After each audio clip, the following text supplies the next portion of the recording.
Le 20h pour vous informer, bonsoir et bienvenue dans ce journal. À la une de l'actualité, les activités recevant un certain nombre de publics sont désormais interdites par le gouvernement guinéen. À travers cette décision, il compte apporter main forte à l'ANSS pour faire barrière au Covid-19. Pendant ce temps, l'UFDG maintient jusqu'à 7 heures son mot d'ordre de manifestation prévu pour le 25 novembre prochain. Néanmoins, ses membres sont en conclave pour mieux étudier la faisabilité de cette marche pacifique. Et puis le président de la Confédération africaine de football, Ahmad Ahmad, a été suspendu par la commission d'éthique de la FIFA pour 5 ans assorti d'une amende de 200 000 francs suisses. Il est inculpé pour détournement de fonds. Vous entendrez Tiernos Saïdou Diakité, consultant sportif dans ce journal.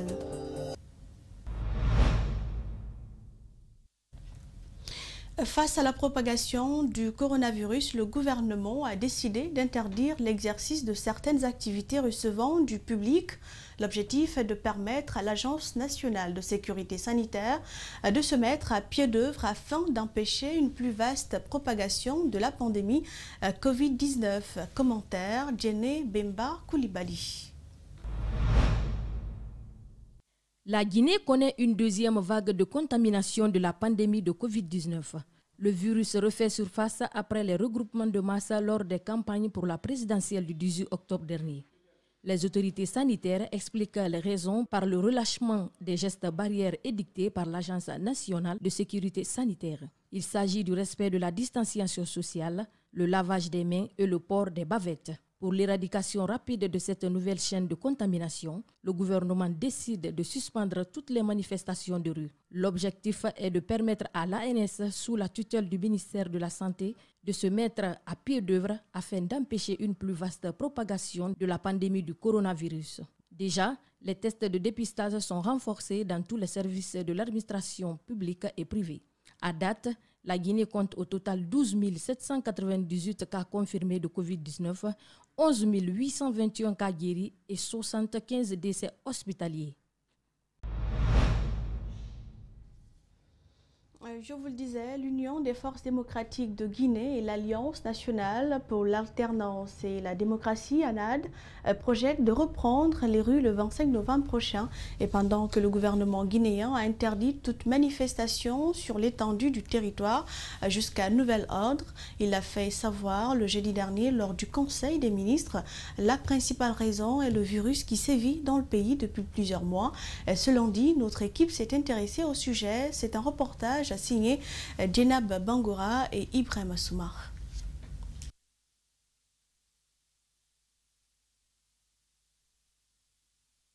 Nous reviendrons sur cet élément dans nos prochaines éditions d'information. Le président du groupe parlementaire de la majorité présidentielle a l'idée de dissolution de l'Assemblée nationale. Lors d'un point de presse animé ce lundi, Ali Kaba a dit son désaccord par rapport à la manifestation projetée par l'Union des forces démocratiques de Guinée. Idrissa Bari et Lamine Silla pour le reportage.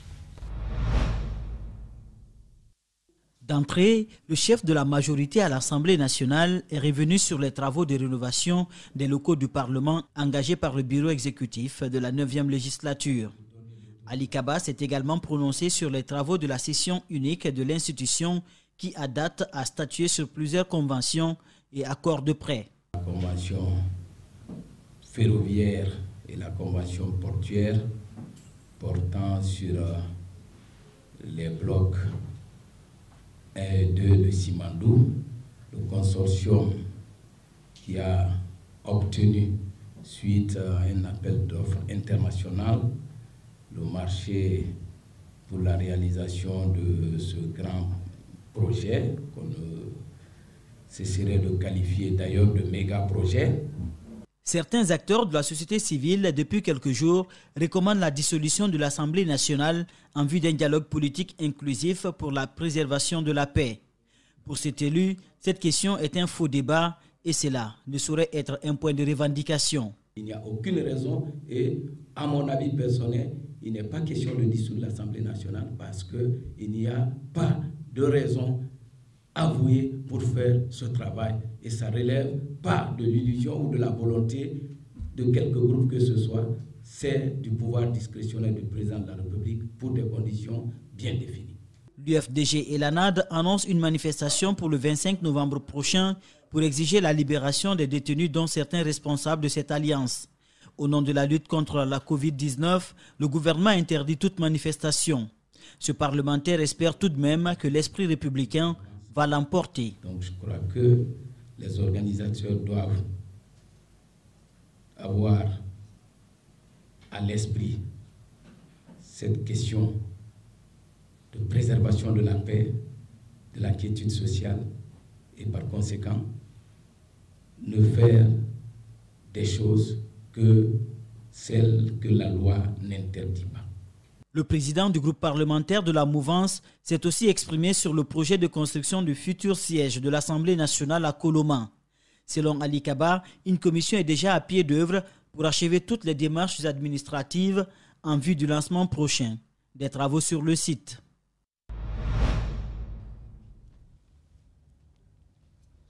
En bref, le député du mouvement populaire démocratique de Guinée a démissionné ce lundi du Parlement.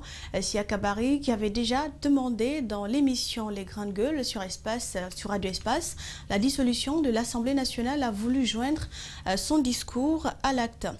Nous revenons sur cet élément. L'Union des forces démocratiques de Guinée et l'Alliance nationale pour l'alternance et la démocratie, ANAD, projettent de reprendre les rues le 25 novembre prochain, et pendant que le gouvernement guinéen a interdit toute manifestation sur l'étendue du territoire national.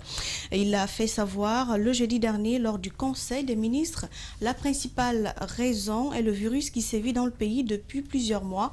Et selon dit, notre équipe s'est intéressée au sujet. C'est un reportage de Djena Bangoura et de Ibrahim Assouma. Décidé à renouer avec les manifestations de rue sur toute l'étendue du territoire national, l'UFDG et l'ANAD n'entendent pas reculer même face à l'interdiction du gouvernement pour cause de Covid-19.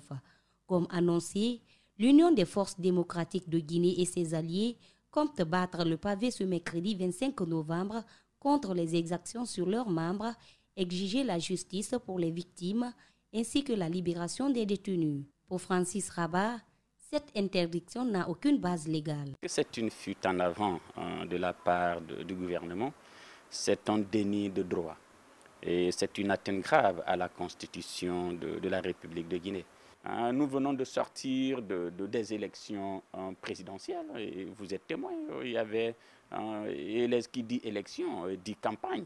Qui dit campagne, dit assemblement de masse, de milliers de personnes. Ce n'est pas aujourd'hui que le même État va nous dire qu'il y a le virus, le coronavirus. Selon Francis Rabat, tous les principes ont été respectés en termes d'information des autorités des communes à traverser.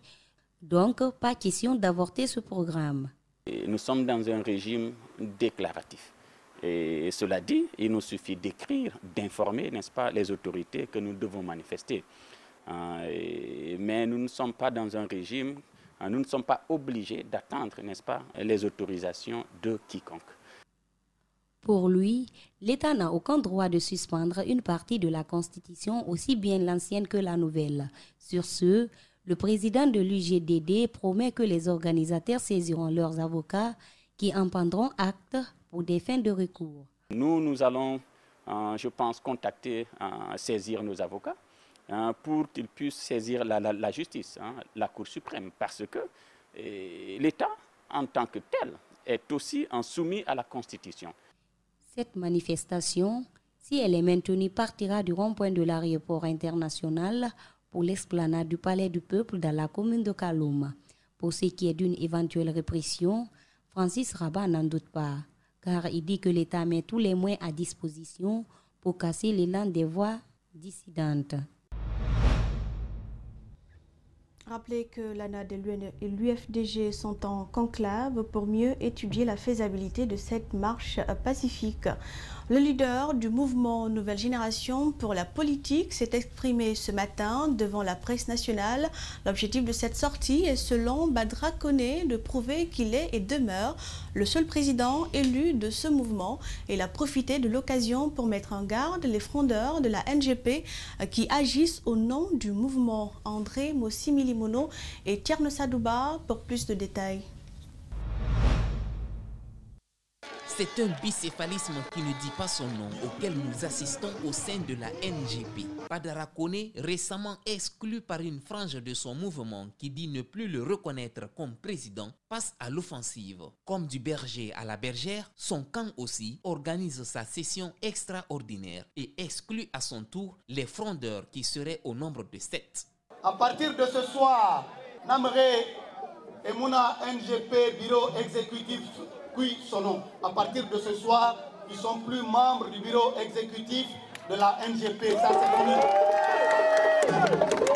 Ce matin, en conférence de presse, Badara Koné brandit toutes les preuves attestant qu'il reste le seul président du mouvement NGP. Comme on ne peut pas faire 2 demandes au nom d'une même entité ou 2 demandes au nom d'un même parti politique, à date, la seule demande au nom de la NGP déposée à l'administration territoire reste la demande faite par le bureau exécutif, signée par Badra Koné et déposée à l'administration territoire. Voilà la copie de cette lettre aussi et la décharge dessus. Selon le président de la NGP, ce scénario au sein du mouvement prend fin maintenant. Il menace même de poursuites judiciaires contre ses désormais anciens collaborateurs de la NGP qui agiraient au nom du mouvement. À partir de l'instant, la liste de ces personnes exclues du bureau exécutif, toute personne parmi ces gens qui utiliserait le nom NGP pour quoi que ce soit, sera traduite en justice. Et ça, ce n'est pas à partir de demain, c'est à partir d'aujourd'hui. A rappeler que ce bicéphalisme au sein de la NGP est né du désir de certains membres du bureau exécutif de soutenir le candidat de l'UFDG à l'élection présidentielle passée, une démarche que la majorité du bureau avait rejetée à l'époque, selon Badara Koné.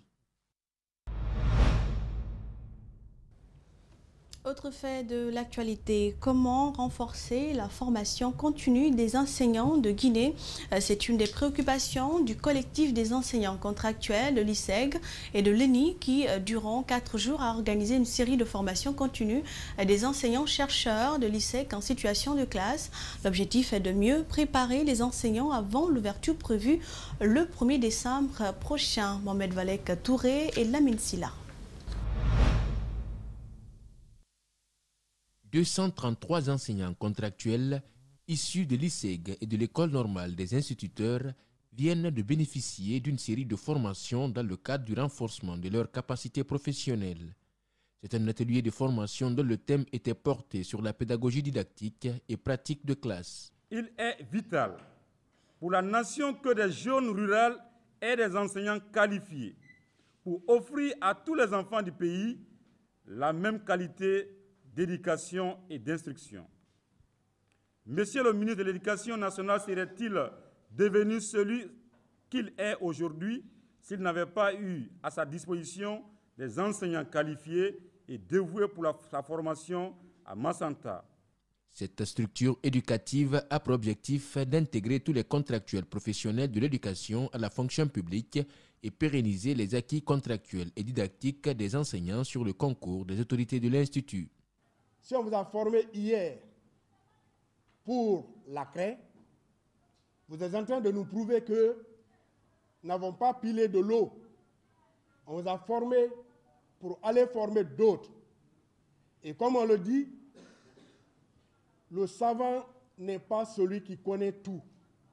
Le savant, c'est celui qui sait où tout se trouve. Si le pays dispose de données concernant la formation initiale des enseignants, il s'avère en revanche plus difficile de repérer celles relatives à la formation continue. Cela démontre davantage la nécessité d'évaluer les compétences professionnelles des enseignants en exercice pour obtenir des indicateurs sur lesquels peuvent s'appuyer des actions de formation continue. Il souhaite donner à l'éducation sa marque d'antan. Le ministre a de très bonnes oreilles. Il écoute et je crois que si tout va bien, ce recrutement va être fait, on va combler les vides parce que n'est classe que là où il y a des élèves et un enseignant. Le collectif des enseignants contractuels sollicite auprès de l'État la prise en compte des enseignants formés en vue de minimiser la fuite des ressources humaines vers d'autres horizons.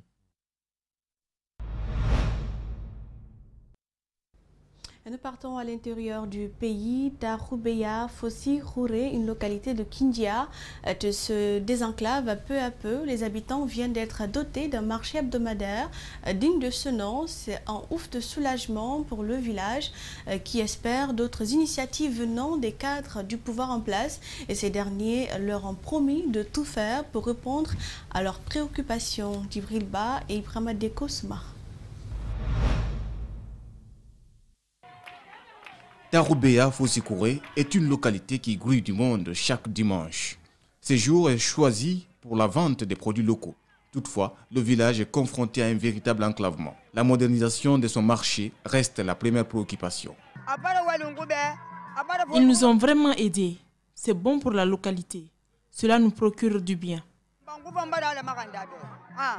Ce village est aussi réputé pour sa bravoure dans le domaine agricole. Les habitants des localités environnantes viennent s'approvisionner des produits locaux, ce qui n'est pas anodin aux yeux de Moussa Kondé qui souhaite continuer de les aider. On les a promis aussi de les accompagner dans l'agriculture. Comme vous avez suivi, ils nous ont demandé aussi, il y a des grands groupements féminins ici et qui sont vraiment actifs dans le développement rural, particulièrement dans l'agriculture. Donc nous allons les accompagner dans ce sens. À la place des huttes, un hangar se dresse au marché de Taroubeya Fossi Khouré, un véritable soulagement pour les habitants qui attendent encore plus. Et nous voulons que cela soit une chose perpétuelle, parce que vous savez, un village sans route, ce n'est pas un village sans marché, ce n'est pas un village sans forage, ce n'est pas un village. Monsieur le fondateur, les nécessités nous obligent de vous rappeler que les groupements de Taroubeya Fossi Khouré font leurs espoirs en vous. De nombreux villages comme celui-ci n'attendent qu'un coup de pouce pour favoriser l'écoulement des produits agricoles et leur commercialisation.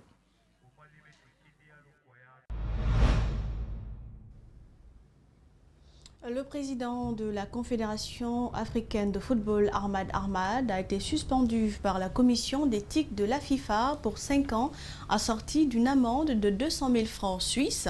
Le consultant sportif Tcherno Saïdou Diakité a livré ses impressions sur cette suspension. Il a été interrogé par Yaya Demba Kamara et Ibrahim Souri Kamara. Suivez. Sa suspension a quelque peu surpris. Pourtant, son élection à la tête de la Confédération africaine de football avait suscité un espoir. Mais le malgache Ahmad Ahmad a été épinglé par la commission d'éthique ce lundi, ce qui sonne comme un coup de tonnerre. Moi, je suis quelque peu surpris pour la simple raison que lors de la dernière assemblée élective de la CAF, qui avait accédé Ahmad Ahmad à la tête du comité exécutif, son cheval de bataille reposait sur la bonne gouvernance, la professionnalisation du football. Pour ce consultant sportif, cette décision suspendant le patron de la CAF écorche l'image de l'institution. Et cela servira d'exemple à d'autres qui aspirent à la gérer un jour. J'adhère parfaitement à cette décision parce que il y va de la crédibilité et de l'image de marque du football africain. Vous savez, on est vu de pas très bon œil par les Européens et les Asiatiques. Alors, il faut que nos responsables apprennent à prôner, qu'ils prennent la bonne vertu de la gouvernance dans leur comportement, qu'ils essaient d'être en adéquation avec ce qu'ils prônent. Cette suspension tombe à pic puisque l'assemblée élective de la CAF est prévue le 12 mars prochain. Vous avez 3 candidats francophones. Augustin Senghor du Sénégal, vous avez Jacques Anouma de la Côte d'Ivoire et le Mauritanien, dont je ne retiens pas le nom, contre le Sud-Africain président de Mamelodi Sandos. Alors, il y a un problème parce que les 3 candidats francophones, ils vont être victimes de la dispersion de leur voix. 2 candidats de la zone ouest africaine ont fait acte de candidature. Cette preuve brandie par la commission d'éthique de la FIFA est une première. Elle constitue un bon avertissement pour les autres. Et puis une nouvelle entreprise de vente en Guinée. Il s'agit bien sûr l'entreprise basée à Komandaya il s'agit de l'entreprise Immobile. L'entreprise basée à Komandaya intervient dans la vente des appareils électroménagers et les marques téléphoniques de dernière génération. À cela s'ajoutent des produits alimentaires avec des prix accessibles à tous. Nos reporters Ali Badara Kamara et Ibrahim Souma pour ce public reportage. Suivez.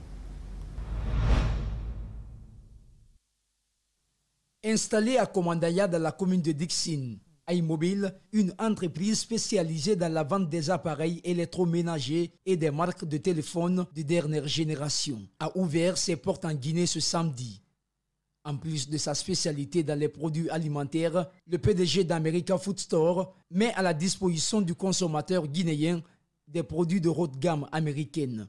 Ici, des postes téléviseurs, des téléphones, des ordinateurs et même des ustensiles de cuisine sont disponibles. Nous avons toutes les gammes. Nous avons des iPhones, de l'iPhone 5 à l'iPhone 12 Pro Max. Les Samsung aussi, nous avons des iPhone les Samsung, nous avons les Galaxy de S6, de Samsung Galaxy S6 au Note 20 Plus et aux Z Folds. Outre des réparations gratuites des appareils qu'offre iMobile, l'entreprise propose aux Guinéens des appareils téléphoniques réconditionnés depuis les États-Unis à des prix abordables. Vous savez, il y a 2 modèles. Nous avons les nouveaux qui sont toujours scellés dans le carton d'origine et nous avons les remis à neuf qui sont une fois utilisés, qui ont été utilisés aux États-Unis, ensuite reconditionnés par les plus grandes entreprises aux États-Unis et ensuite que nous envoyons en Guinée ici pour les revendre parce que vous savez, la plupart des gens n'ont pas la possibilité d'acheter un téléphone qui est scellé. Avec iMobile, toutes les possibilités sont offertes aux clients dans les modalités de paiement. Pour rendre ces produits plus accessibles à tous, une stratégie est mise en place par l'entreprise. C'est iMobile Assist, qui permet aux clients de prendre le produit à crédit et payable sur une période maximale d'1 an 6 mois. Pour toute personne qui est employée ou bien qui a une source de revenus, vous avez la possibilité de payer en tranches durant 1 à 6 mois. Tout dépendra de la personne qui est appliquée. Ce n'est pas tout. L'entreprise fait une réduction de 2 millions de francs guinéens sur les dernières générations d'iPhone 12 Pro Max. Et c'est la fin de ce journal. Merci de l'avoir suivi. Prochain rendez-vous avec l'actualité, c'est à 22h avec Moussa Mouissila. Bonne soirée chez vous.